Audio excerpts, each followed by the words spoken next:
Urban exploration, often referred to as Urbex, is a popular activity that involves exploring abandoned or forgotten places, whether they are old factories, derelict hospitals, crumbling houses, or underground tunnels.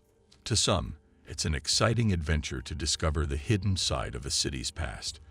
But to others, it's a journey that leads them into terrifying and often dangerous situations. What begins as a seemingly innocent exploration can quickly turn into a nightmare, especially when the spaces you're exploring have secrets they don't want you to uncover. Here are two disturbing and true urban exploration horror stories, each one chilling enough to make you think twice before stepping foot into a forgotten building. Story 1. The Abandoned House with a Dark Past. In 2016, a group of urban explorers in Michigan decided to investigate a sprawling abandoned mansion on the outskirts of Detroit. The house, known locally as the Beast House, had been empty for over 2 decades. Its windows were boarded up, and the overgrown yard hinted at years of neglect. What the explorers didn't know, however, was that the house had a dark history that would soon become their worst nightmare. The mansion was once owned by a wealthy businessman whose family disappeared under mysterious circumstances in the late 1980s. Rumors swirled about the house's previous occupants, some claiming the family was involved in strange occult rituals. Over the years, the house became a legend of sorts, drawing curious onlookers and thrill-seekers. Many locals believed the house to be cursed, and stories of strange noises, flickering lights, and eerie shadows circulated around the community. The explorers, 3 men in their early 20s, weren't deterred by the rumors. They were used to exploring abandoned buildings and had seen their fair share of creepy places. They entered the house through a broken window, their flashlights cutting through the dark, dust-choked air. At first, the house seemed just like any other abandoned property. Dusty furniture, broken windows, and a sense of decay that seemed to hang thick in the air. But something felt different. As they wandered from room to room, the house began to feel alive, as if it was watching them. They stumbled upon a large study with shelves of old, yellowed books. But what caught their attention was a large framed photograph on the wall, an image of the mansion's original owners, but their faces were scratched out in an odd, deliberate fashion. It was unsettling, to say the least. Curiosity getting the best of them, the explorers continued deeper into the house. When they reached the basement, however, things took a terrifying turn. The stairs creaked under their weight as they descended into the pitch-black space below. One of them, Mark, suddenly froze, his flashlight flickering out of control. "Did you hear that?" he asked in a whisper, his voice trembling. They all fell silent. From somewhere deep within the bowels of the house, they heard it scratching, the unmistakable sound of something or someone scratching at the walls. The noise was faint at first, but it grew louder and closer with every passing second. Panicked, they turned to head back up the stairs, but when they reached the top, the door to the basement slammed shut, trapping them inside. The scratching was relentless now, and the temperature in the basement dropped sharply. A heavy, oppressive silence followed, before they suddenly heard a voice.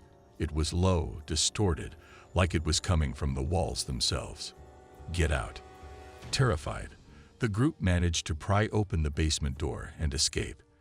They fled from the mansion, their hearts racing, but the scratching sound followed them faint. But there, when they looked back, the house appeared to be dark and lifeless once more, as if it had never been disturbed. The group never spoke about their experience again, but they later learned that other explorers who had visited the mansion in the past had experienced similar encounters. Some even claimed to have seen ghostly figures in the windows. No one has dared to return since. Story 2. The Forgotten Hospital.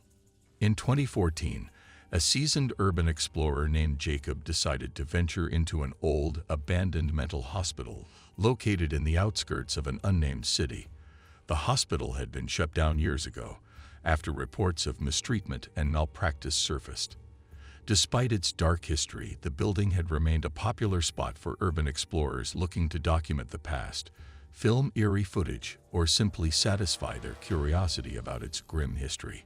Jacob wasn't new to urban exploration. He'd ventured into hundreds of forgotten places across the country. But this time, he would come face to face with something far more terrifying than he had ever expected. He arrived in the early evening, just as the sun began to set. The building, a massive crumbling structure with towering walls of brick, stood like a monument to its sordid past. The rusted gates that once kept the patients contained were wide open. Jacob, feeling both excited and uneasy, made his way inside. At first, the hospital seemed to be a typical abandoned building. Broken glass, peeling paint, and the unmistakable smell of decay. But the further Jacob went, the more unsettling the atmosphere became. The walls were lined with old hospital equipment, abandoned wheelchairs, and medical records scattered across the floors. Everything seemed to have been left in a hurry, as though the hospital had closed abruptly, with no warning. But then, as Jacob explored the upper floors, he began to hear strange noises. The sound of distant footsteps, low murmurs, and soft knocks that seemed to come from nowhere. At first, he attributed them to the wind or the building settling, but as the sounds grew louder, he began to feel a growing sense of dread. On the third floor, Jacob found a room that seemed to have been preserved in time. It contained an old rusted iron bed, a cracked mirror, and faded, yellowing walls. It looked like it could have been the room of a patient.